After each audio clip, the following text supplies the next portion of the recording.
Hello. So, it's just a little early. I'm just getting this knocked out while I still got the drive to do it. I actually made a trade. Like I said in my last video, work is kind of turning into Yu-Gi-Oh! You always have to have your deck on hand. So, there's a buddy there named... Well, don't want to use a real name. Let's call him... Jim. That'll do. So, Jim, was like, oh yeah, let me see your deck. Let me see if there's anything you want to trade for. So I'm like, oh, okay. So looks through. Well, yeah, well, no, sorry. He said, look through my deck, see if there's anything you need. If there's something that I want to hold on to, I'll let you know. But yeah, just see what you need, and we'll do a trade. And so I'm like, okay, let's go with these. He's like, okay, well, I'll look through your deck, see what I want. And I'm like, okay, so yeah, okay, so the crappy thing was. He was like, okay, you know what? I will trade you for these, but I need $10 on top of it just because of the value of these. And these are actually valuable cards. They're crazy awesome cards. But he was like, you know what's the most valuable in here? This dual land. And I'm like, yes, I'm still new to this. It still kind of baffles me that dual lands are really, really well liked. It's weird to me. I'm sorry. Like, it has 2 kinds of mana. But I have a... Oh, what was it? Let me see if I can find it. Hang on.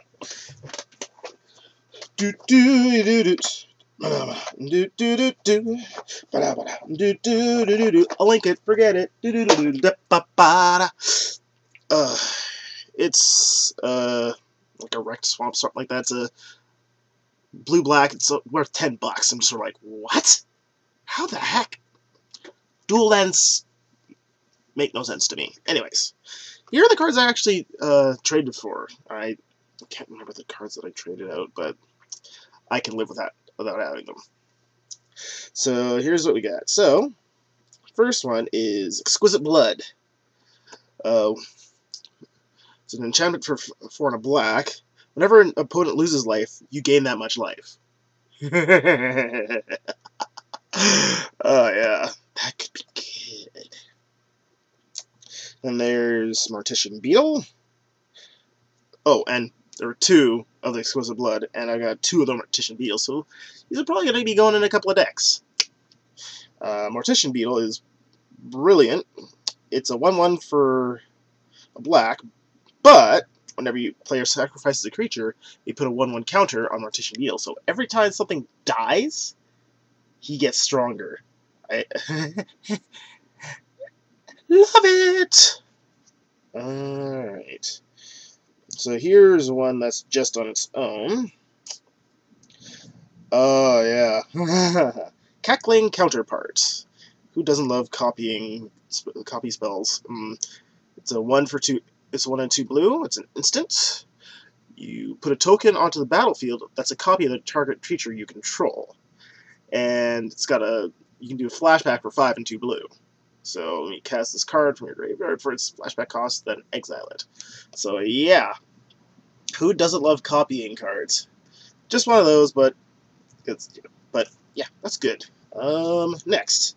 Spelltide Enforcer. oh, this is just mean. It's a 3/3 for 3 and 2 white. Whenever an opponent plays a spell, that player sacrifices a permanent unless he or she pays 1.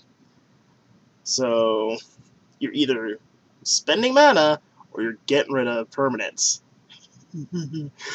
Yeah. That said, it's kind of like I'd love to have some more cards that can where you can delve into your. Well, yeah, that's a tricky one to pull off. Simply due to the fact that by the time you have 3 and the 2 white ready to go, your opponent will have the mana to spare. So it has problems.